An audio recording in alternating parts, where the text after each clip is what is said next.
नमस्कार, मैं हूं तुषार और आप देख रहे हैं खबर 100।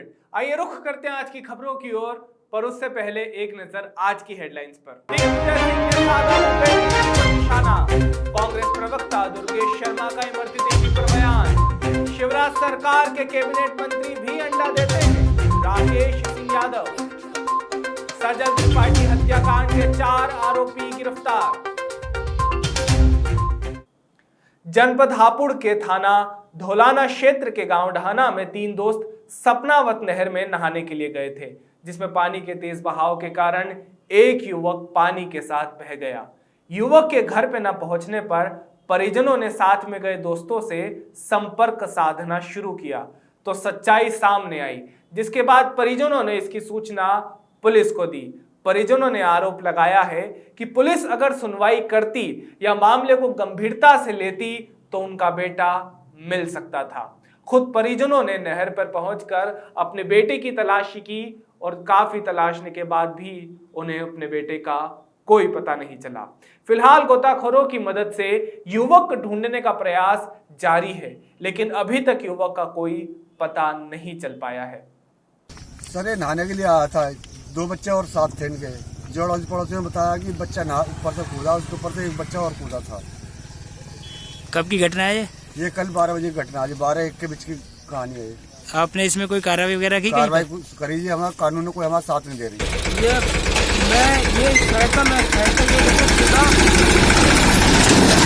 जैसे इतना हाथ में चलाया ये नीचे उसके पीछे मैं कूदा यहाँ तक, इस पुल के पास तक मैंने देखा रू नहीं निकला।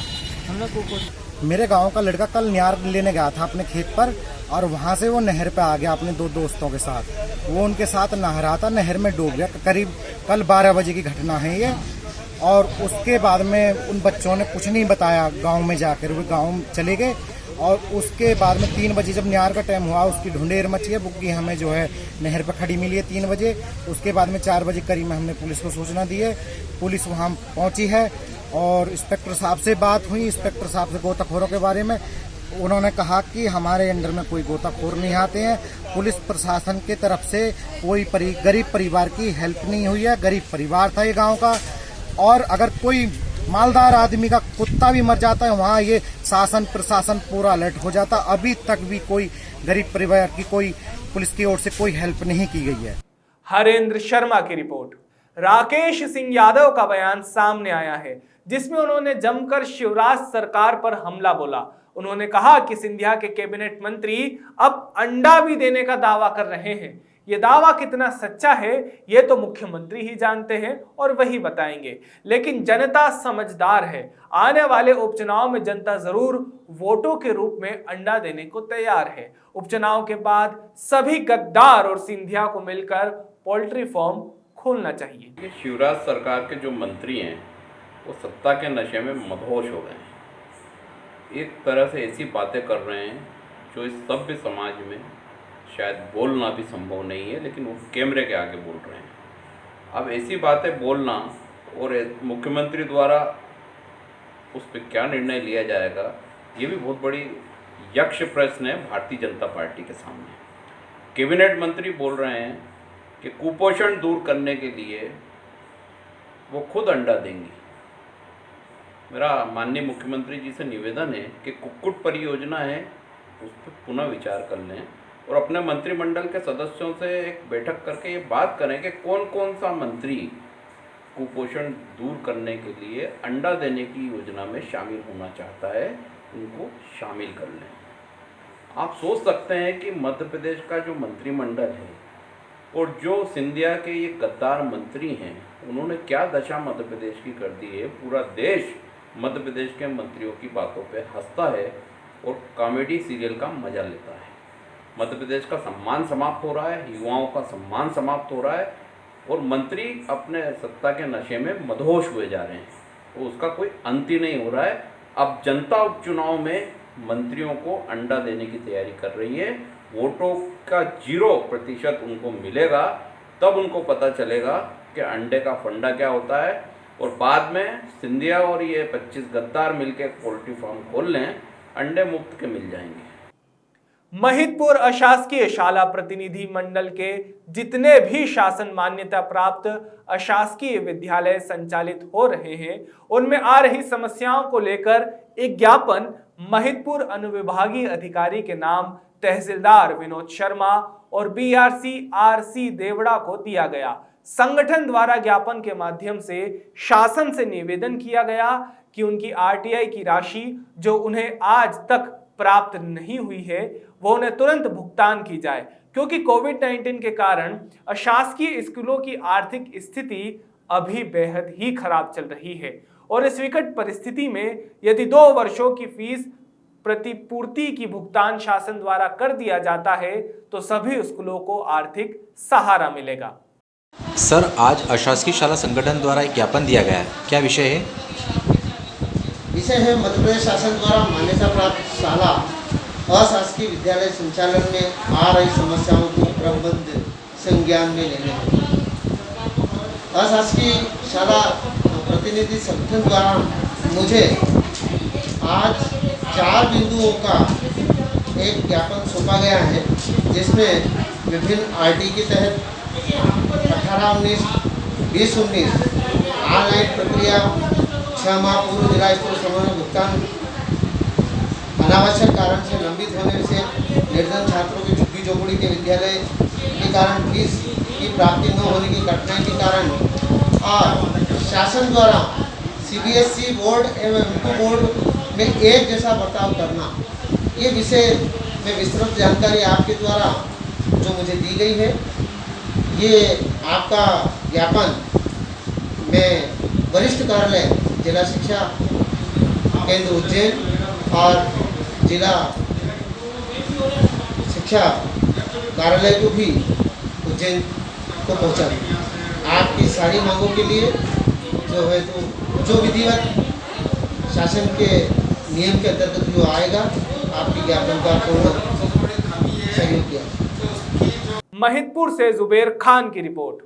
गंधवानी में युवाओं ने मुख्यमंत्री शिवराज के नाम तहसीलदार को ज्ञापन सौंपा, जिसमें मांग की गई कि मध्य प्रदेश में पिछले कई वर्षों से भर्तियां नहीं निकली है।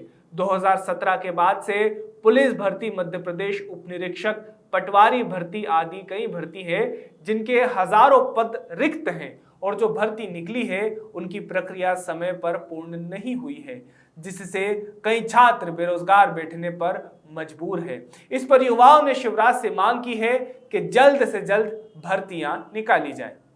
आज जो हमने मुख्यमंत्री के नाम ज्ञापन दिया, ज्ञापन में हमने मांग की है कि पिछले कई वर्षों से मध्य प्रदेश में भर्तियां नहीं निकली है, जिससे छात्र बेरोजगार बैठे हैं और कुछ आत्महत्या तक का प्रयास कर लेते हैं, जिसके संबंध में हमने आज ज्ञापन दिया और ज्ञापन में मांग की गई है कि जल्द ही भर्ती प्रक्रिया निकाल। मोहित पांडे की रिपोर्ट। पूर्व सरपंच भूपेंद्र सरकार का कोरोना के कारण देहांत हो गया है। आखिरी बार जब उनकी तबीयत ज्यादा खराब हुई थी तब वो कैबिनेट मंत्री इमरती देवी के साथ थे, लेकिन अभी तक इमरती देवी ने अपना कोरोना टेस्ट नहीं करवाया है। आइए आपको सुनाते हैं कि इस मामले पर कांग्रेस प्रवक्ता दुर्गेश शर्मा ने क्या कहा। भोपाल से दीपक सिंह की report. Anchor 19। Gwalior Chambal zone corona संक्रमण के मामले में रुकने का नाम नहीं ले रहा। सरकार की गाइडलाइन का उल्लंघन किया जा रहा है। इसी को देखते हुए ग्वालियर जोन में आम आदमी पार्टी लोगों के बीच जाकर कोरोना को लेकर जागरूकता अभियान चलाएगी और ऑक्सीजन लेवल की जांच करेगी, जिससे कि ज्यादा से ज्यादा लोगों के जीवन की सुरक्षा की जा सके। कोरोना महामारी से लड़ने के लिए जो WHO के बनाए नियम हैं, जो भारत सरकार के बनाए हुए नियम हैं, उन नियमों का ना मानना, उनका उल्लंघन करना एक कानूनी अपराध है। यदि कोई भी हो, चाहे वो इमरती देवी हो या कोई अन्य, यदि वो किसी कोरोना पॉजिटिव के संपर्क में आते हैं तो उन्हें जांच करानी पड़ेगी। ये कानून कहता है, ये नियम कहता है। यदि वो इस तरह की चीज़ों को नहीं मान रहे हैं और कोरोना फैलाने में कोरोना के सहायक बन रहे हैं तो उनके ऊपर वैधानिक कार्रवाई होना चाहिए। इमरती देवी की कोरोना जांच तत्काल होना चाहिए। यदि वे जांच नहीं करा रही हैं तो निश्चित वे कोरोना की वाहक बनी हुई हैं। कोरोना फैलाने में, कोरोना संक्रमण फैलाने में उनकी एक अहम भूमिका है। उनके खिलाफ कानूनी कार्रवाई शीघ्र अतिशीघ्र की जानी चाहिए। ग्वालियर से ओमपाल कौरव की रिपोर्ट। मध्य प्रदेश में होने वाले 27 सीटों के उपचुनाव से पहले पॉलिटिकल मूवमेंट तेज होता हुआ नजर आ रहा है। विपक्ष सत्ता पक्ष को प्राकृतिक आपदा और किसानों की हो रही लगातार मौतों के मामलों पर घेर रही है। सीहोर जिले के इछावर में किसान द्वारा की गई आत्महत्या के मामले पर राज्यसभा सांसद दिग्विजय सिंह ने कहा कि बीजेपी के तत्कालीन गृह मंत्री भूपेंद्र सिंह ने 2016 में विधानसभा में कहा था कि किसान भूत प्रेत के साए में आने के बाद आत्महत्या कर रहा है। अब वही मंत्री जी कह रहे हैं कि वही व्यक्ति दिमागी तौर पर बीमार था।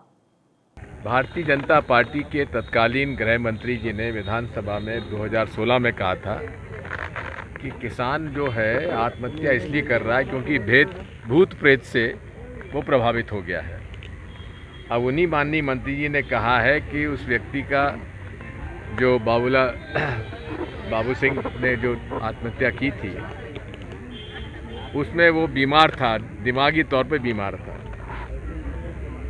और इसके बाद एक रमेश मालवी की आत्महत्या और हुई और आज एक नौजवान ने और आत्महत्या कर ली इछावर में।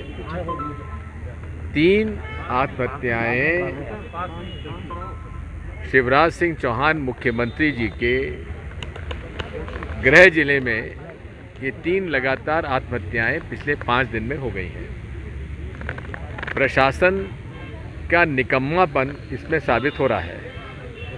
इन परिवारों को मुआवजा देने के बजाय दबाव डाला जा रहा है कि ये कहो कि वो कोई दिमागी तौर पे बीमार था, कोई किसी बात का था, उस पे कर्जा नहीं था, उसकी फसल खराब नहीं हुई। ये पूरा प्रशासन जो निकम्मा है, केवल मुख्यमंत्री की गुलामी कर रहा है, इसलिए उसके पास समय नहीं है गरीब और किसान की बात सुनने का।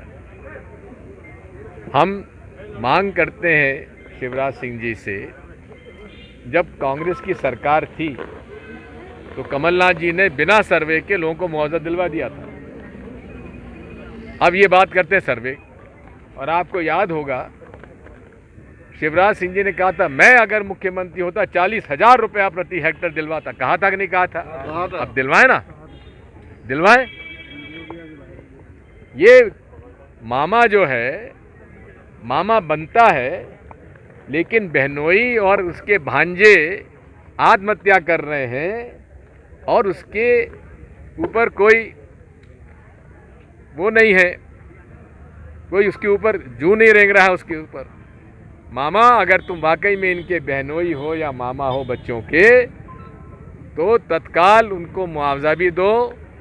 और पूरे प्रदेश में सोयाबीन की फसल चौपट हो गई है, इनका पूरा कर्जा माफ़ करो। कमलनाथ जी ने प्रक्रिया शुरू की थी, उस पर आगे बढ़ाओ। कमलनाथ जी के नेतृत्व में किसानों के प्रति जो हमदर्दी थी, उनका जो उन्होंने सम्मान किया, आज भी किसान उनको याद करता है। मैं कल सीहोर और भोपाल जिले में घूमा, उन्हें आज भी याद किया जा रहा है।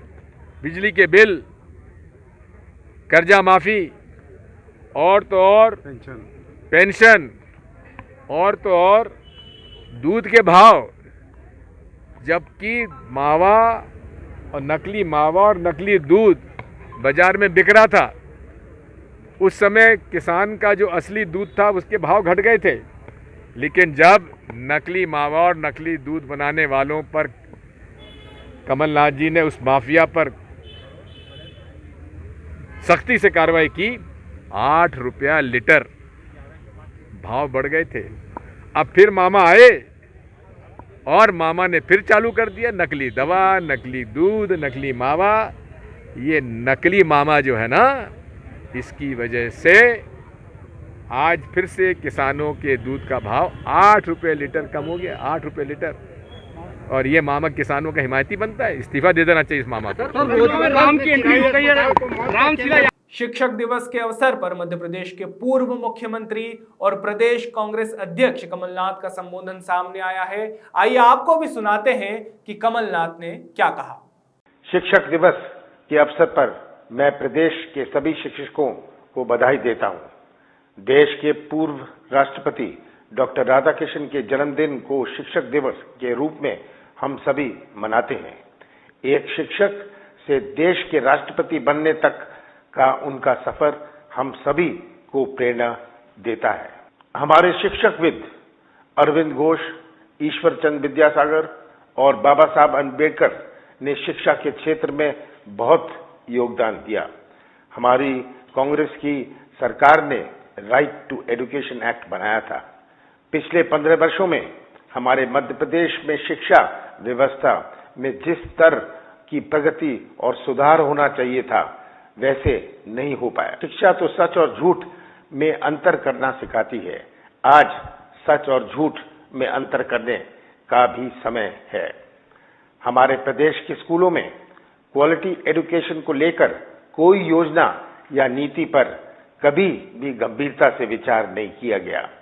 इन दिनों 13,000 सरकारी स्कूलों को बंद करने की चर्चा हो रही है। सरकारी स्कूल बंद होना सरकार की शिक्षा नीति की एक बड़ी असफलता है। ऐसी घटनाएं मध्य प्रदेश को आगे बढ़ने से रोकती हैं। आप सभी जानते हैं कि मेरी सरकार को काम करने के लिए 11-12 महीने मिले ही थे। हमें तो 5 वर्ष काम करना था। मेरी सरकार ने शिक्षा व्यवस्था में सुधार के लिए बहुत सी योजना पर काम शुरू किया था। मुख्य धारा की शिक्षा के अलावा कौशल विकास, व्यावसायिक और प्रैक्टिकल आधारित शिक्षा पर भी काम कर रहा था। मैं शिक्षा की प्रोफाइल बदलना चाहता हूं। शिक्षा ही देश का निर्माण करती है। पिछले 10 सालों में टेक्नोलॉजी का प्रयोग बढ़ा है। हमारी शिक्षा के विषय वही हैं, लेकिन सीखने के तरीके में बहुत बदलाव आया है। शिक्षा और ज्ञान में अंतर है। शिक्षा स्कूल और कॉलेज में प्राप्त की जाती है। ज्ञान जिंदगी भर प्राप्त करते हैं। आप बच्चों को ज्ञान प्राप्त करने के लिए प्रेरित करें। आज की पीढ़ी इंटरनेट की पीढ़ी है। शिक्षा और ज्ञान पाने के माध्यम बदल गए हैं। आपको इस बदलते दौर को समझना होगा। बच्चों में हमारे संविधान और लोकतंत्र के प्रति जागरूकता होनी चाहिए। इसके लिए संविधान की महत्वपूर्ण बातों को सिलेबस में शामिल करने के पक्ष में मैं हूं। शिक्षक के सम्मान की परंपरा को हम आगे बढ़ाना होगा। मेरी सरकार ने शिक्षक के लिए wall of fame Samman Yojana शुरू की थी। आपको प्रदेश की तस्वीर बदलने के लिए आगे आना होगा। मैंने 2019 में शिक्षा को लेकर भोपाल में एक सेमिनार किया था। इसमें 400 से ज्यादा सब्जेक्ट एक्सपर्ट शामिल हुए थे। उस समय मैंने कहा था कि शिक्षा केवल रोजगार पाने का साधन मात्र नहीं है। शिक्षकों में सेवा भाव का होना जरूरी है। हम ये नहीं भूलना चाहिए कि शिक्षा हमारे भविष्य को बनाती है। शिक्षकों के सरकारी सेवा काल को सुरक्षित बनाने के लिए मैंने कार्य शुरू किया था। मेरा ये कार्य अधूरा रह गया। आज प्रदेश की तस्वीर आपके सामने है।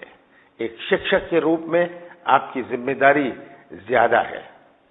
कोरोना महामारी के कारण हुए लॉकडाउन में प्रदेश की निजी स्कूलों के शिक्षक प्रभावित हुए हैं। मैं चाहता हूं कि प्रदेश की सरकार उनकी सुन ले। मेरे उन सभी शिक्षकों को याद करता हूं जिन्होंने मुझे पढ़ाया था। मेरी सफलता में उनका बहुत बड़ा योगदान है। एक बार फिर शिक्षक दिवस पर आप सभी को बधाई और शुभकामनाएं देता हूं। लगातार उज्जैन के फ्रीगंज क्षेत्र में हो रही चेन स्केचिंग के आरोपी माधव नगर पुलिस की गिरफ्त में है। अतिरिक्त पुलिस अधीक्षक अमरेंद्र सिंह और सीएसपी डॉक्टर रविंद्र वर्मा ने खुलासा करते हुए बताया कि सेठी नगर क्षेत्र में 2 और एक स्केचिंग फ्रीगंज क्षेत्र में हुई थी, जिन आरोपियों की तलाश माधव नगर पुलिस कर रही थी। इस पर कार्यवाही करते हुए पुलिस ने आरोपियों को अपनी गिरफ्त में लिया और लूटी गई 3 चेन, जिनकी कीमत 2 लाख के लगभग है, उन्हें भी जब्त किया है।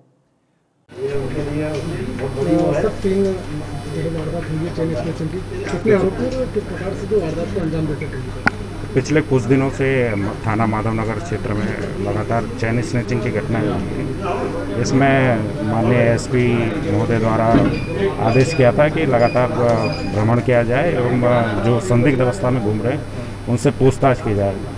इसी क्रम में 4 तारीख को ईश्वर और सागर नाम के 2 व्यक्ति माधवनगर पुलिस ने पकड़े थे, जो कि संदिग्ध अवस्था में फ्रीगंज एरिया में घूम रहे थे। जब इनसे पूछताछ की, सख्ती से पूछताछ की गई थाने में, तो उन्होंने कबूल किया कि इन्होंने 3 चैन स्नैचिंग की घटनाओं को अंजाम दिया है। एक घटना मार्च की है और 2 घटनाएं अगस्त महीने की है। इसमें एक घटना सेठी नगर में, 2 घटनाएं सेठी नगर में इन्होंने अंजाम दी थी और एक घटना फ्रीगंज एरिया में अंजाम दी थी।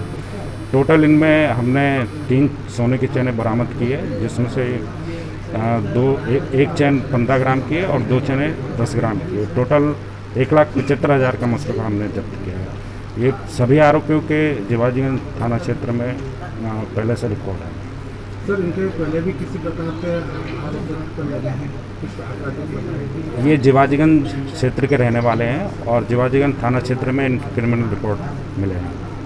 उज्जैन से मयंक गुर्जर की रिपोर्ट। सिविल लाइन थाना अंतर्गत हत्याकांड के 4 आरोपियों की पुलिस द्वारा गिरफ्तारी की गई है। देवास पुलिस अधीक्षक डॉक्टर शिवदयाल सिंह ने सिविल लाइन थाना में प्रेस कॉन्फ्रेंस कर बताया कि मुखर्जी नगर में अभी चाय कैफे के सामने आदर्श की 3 सितंबर को चाकू से हत्या कर दी गई थी। हत्या की गंभीरता को देखते हुए पुलिस अधीक्षक डॉक्टर शिवदयाल सिंह के मार्गदर्शन में टीम गठित की गई। साइबर सेल की मदद से हत्या के आरोपी शुभम चौहान, शैलेंद्र सिंह, शिव कुमार, विनीत गुप्ता को गिरफ्तार किया गया है। आरोपी शुभम चौहान एवं शैलेंद्र शर्मा से हत्या में प्रयुक्त लोहे के 2 चाकू भी बरामद किए गए हैं। 3 तारीख को आफ्टरनून में सिविल लाइन थाना क्षेत्र में चाय की दुकान के सामने चाकू मारकर हत्या कर दी गई थी। उस प्रकरण में आज सिविल लाइन थाना खुलासा किया है। इसमें सभी 4 आरोपियों को गिरफ्तार कर लिया गया है और उनके पास से जो तैयार थे चाकू थे दोनों बरामद कर लिए हैं और इसमें आज माननीय न्यायालय में आरोपियों को पेश किया जाएगा। इसमें जो टीम काम कर रही थी उसको 10,000 रुपये के नगद इनाम की घोषणा की गई। सर, क्या कारण था हत्या का? इनका पिछला क्रिमिनल रिकॉर्ड है। ये लोग आपसी वर्चस्व की लड़ाई में, आपसी रंजिश में इन्होंने हत्या की है, तो उसमें और जांच कर रहे हैं कि कौन कौन लोग शामिल और थे जिनके कारण। सर, एक और युवक घायल है, मामूली सा घायल है, मतलब क्या नाम है? उसकी तरफ से भी केस रजिस्टर किया है। जो आपस में लड़ाई हुई थी उसमें एक व्यक्ति की हत्या हुई थी, एक को मामूली चोटें आई। देवास से प्रिंस बैरागी की रिपोर्ट। घटिया विधानसभा क्षेत्र के विधायक रामलाल मालवीय ने प्रशासनिक अमले के साथ अपने क्षेत्र में पीला मोजक और अन्य कारणों के खराब हुई सोयाबीन की फसल का निरीक्षण किया। निरीक्षण के समय रामलाल मालवीय ने राजस्व व कृषि विभाग के अधिकारियों के साथ अतिवृष्टि से झुलसा रोग एवं तना मक्खी से नष्ट हुई क्षेत्र के किसानों की सोयाबीन फसल का स्थल परीक्षण कर गांवों के किसानों से तथा कई गांवों में खेत पर जाकर किसानों से चर्चा की। 100% सोयाबीन की फसल खराब हो चुकी है। उसके 2 कारण, एक तो जो पीला मोजक नाम की जो रोग लगा उसके कारण सोयाबीन की फसल खराब हुई है। दूसरा, जो निचली जगह थी जहां पानी, बरसात का अधिक पानी आने की वजह से उनमें जो सोयाबीन की फसल खराब हुई, उसको सर्वे करने के लिए हम लोगों ने अधिकारियों का भी निर्देश दिया है। हम लोग चाहते हैं कि सोयाबीन का फसल का जल्दी से जल्द सर्वे हो और हम मांग करें कि मध्य प्रदेश के मुख्यमंत्री माननीय शिवराज सिंह चौहान साहब से कि आप पिछली बार जो आपने कहा था कि उनका अगर मैं मुख्यमंत्री होता तो 8,000 रुपये बीघे का मान से सोयाबीन का फसल का मुआवजा दिलाता। तो आज हम लोग मांग कर रहे हैं कि आज सोयाबीन की फसल 100% हमारी खराब हुई है। आप 8,000 रुपये बीघे के मान से हम लोग सोयाबीन की राहत राशि देने का जल्दी जल्दी आप लोग माननीय मुख्यमंत्री जी घोषणा करें ताकि किसानों को उसका लाभ मिले। अभी जो है यहाँ के लगभग कई खेतों में हमने माननीय प्रतिनिधियों के साथ जो है निरीक्षण किया है। कुछ जगह जो है यहाँ पे फसल में कुछ वायरस की स्थिति बन रही है, उसका हमें निरीक्षण किया गया है। कृषि अधिकारी भी हमारे साथ में थे। सर, सर्वे के बारे में कुछ क्या है योजना? सर्वे फसल सर्वे के लिए कुछ है? सर्वे देखिए, इसमें भी बीमा के तहत जो है पूरी टीम का गठन किया जाएगा और सभी संबंधितों को 30 तारीख तक जो है बीमा कराने के लिए निर्देशित किया भी था। अभियान चला के भी मैक्सिमम लोगों को हमने कवर किया था जिससे सबको लाभ मिल सके। मयंक गुर्जर की रिपोर्ट। अभी के लिए केवल इतना ही, लेकिन ताजा खबरों के लिए देखते रहिए खबर 100, जनता की बुलंद आवाज।